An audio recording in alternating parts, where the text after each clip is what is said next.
Assalamualaikum warahmatullahi wabarakatuh. Perkenalkan, saya Davina Daramesya. Pada video kali ini saya akan jelaskan artikel dampak struktur keuangan, inflasi, dan pertumbuhan ekonomi terhadap pembiayaan bermasalah pada Bank Perkreditan Rakyat Syariah di Jawa Barat tahun 2011 sampai 2015. Nah, saya akan jelaskan apa saja yang dibahas di artikel ini dan apa kaitannya dengan konsep atau praktik akuntansi syariah di Indonesia. Nah, mari kita mulai.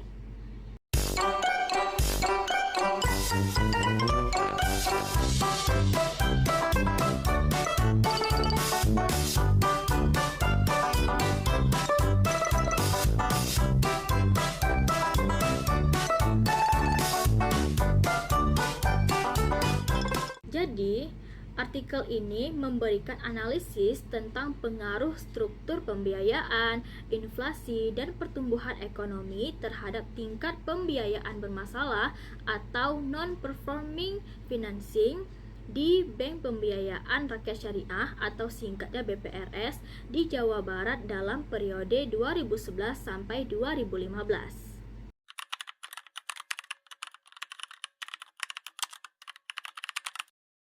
Peneliti ini ingin mengetahui faktor apa saja yang membuat NPF naik atau turun di Bank Syariah Kecil Jawa Barat.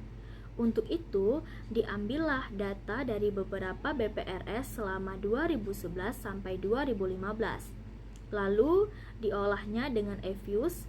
Setelah itu dilihat apakah jenis pembiayaan murabahah, mudharabah, musyarakah, terus inflasi dan pertumbuhan ekonomi punya pengaruh signifikan terhadap NPF.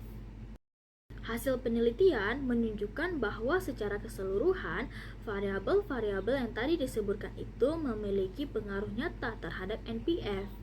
Tapi jika variabelnya kita lihat satu persatu, diketahui bahwa yang pertama, pembiayaan murabahah dan pertumbuhan ekonomi dapat memberikan dampak negatif secara nyata terhadap NPF. Dalam artian, kedua hal ini dapat membantu menurunkan tingkat kredit bermasalah di bank syariah. Yang kedua, itu sebaliknya.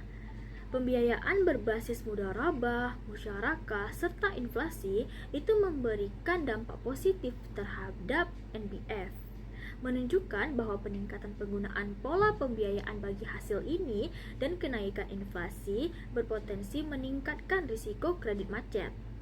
Penelitian ini menegaskan pentingnya pengelolaan risiko yang efektif dalam pembiayaan syariah dan perlunya penguatan model pembiayaan yang sesuai dengan karakteristik pasar lokal. Penggunaan pembiayaan murabahah yang bersifat lebih aman dikombinasikan dengan pertumbuhan ekonomi yang stabil dapat memperkuat kestabilan keuangan bank syariah. Di sisi lain, peningkatan pembiayaan berbasis mudharabah dan musyarakah serta faktor inflasi harus mendapatkan perhatian khusus karena berpotensi meningkatkan risiko kredit bermasalah.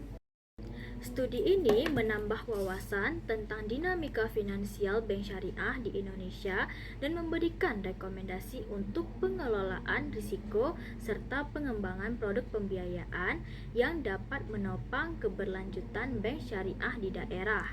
Dengan demikian, hasil penelitian ini menjadi referensi penting bagi regulator, akademisi, dan pengelola bank syariah dalam upaya meningkatkan efisiensi serta stabilitas keuangan pasar syariah di Indonesia. Selanjutnya, kita akan membahas apa keterkaitan topik ini terhadap konsep atau praktik akuntansi syariah di Indonesia. Keterkaitan penelitian ini dengan konsep dan praktik akuntansi syariah di Indonesia sangat relevan karena secara langsung membahas pengelolaan dan risiko keuangan dalam bank syariah, terutama terkait dengan pembiayaan berbasis prinsip syariah seperti murabahah, mudharabah, dan musyarakah. Berikut penjelasannya. Yang pertama, itu ada prinsip syariah dalam pembiayaan. Penelitian ini menyoroti pentingnya penerapan pembiayaan yang sesuai dengan prinsip syariah. seperti murabahah yang merupakan transaksi jual beli dengan markup dan cenderung memiliki risiko yang lebih rendah, serta mudharabah dan musyarakah yang didasarkan pada bagi hasil dan memiliki risiko yang lebih tinggi.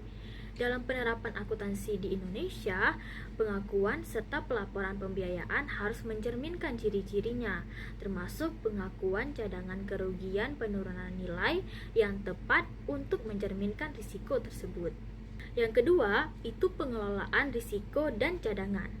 Hasil penelitian menunjukkan bahwa pembiayaan mudharabah dan musyarakah itu meningkatkan risiko NPF, mendukung penerapan standar akuntansi syariah mengenai pengakuan kerugian penurunan nilai dan percadangan risiko. Bank syariah harus secara disiplin melakukan penilaian risiko dan pelaporan CKPN sesuai dengan PSAK Syariah dan Pedoman Nasional Standar Akuntansi Keuangan atau singkatnya SNASK untuk mengukur risiko kredit yang dihadapi. Yang ketiga, itu pengaruh ekonomi dan inflasi. Jadi, di studi ini menunjukkan bahwa pertumbuhan ekonomi dan inflasi itu mempengaruhi kesehatan keuangan bank syariah. Dalam praktik akuntansi, hal ini berpengaruh pada penilaian aset dan liabilitas yang harus memperhitungkan faktor makroekonomi. Akuntansi syariah di Indonesia harus mampu mencerminkan kondisi ekonomi secara akurat melalui nilai wajar dan perhitungan kerugian, sesuai prinsipnya yang harus hati-hati dan adil. Yang keempat, itu pelaporan keuangan yang transparan dan akurat. Data dan analisis yang dihasilkan menunjukkan pentingnya transparansi dalam pelaporan keuangan bank syariah. Pengungkapan risiko, cadangan kerugian, dan kinerja keuangan harus dilakukan secara lengkap dan transparan sesuai dengan standar akuntansi syariah yang berlaku di Indonesia, agar pihak penting mendapatkan informasi yang benar dan dapat diandalkan. Dan yang terakhir, itu pengembangan produk dan kebijakan. Hasil penelitian ini juga memberikan wawasan bagi praktisi akuntansi syariah dalam mengembangkan kebijakan dan praktik pelaporan pembiayaan berbasis syariah agar sesuai dengan prinsip keadilan, keseimbangan, dan keberlanjutan yang menjadi inti akuntansi syariah.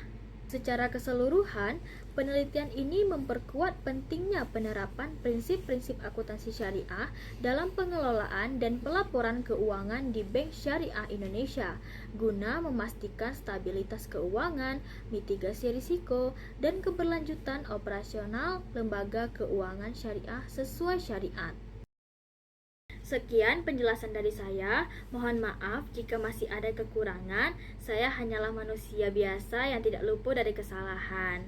Sekian, terima kasih. Wassalamualaikum warahmatullahi wabarakatuh.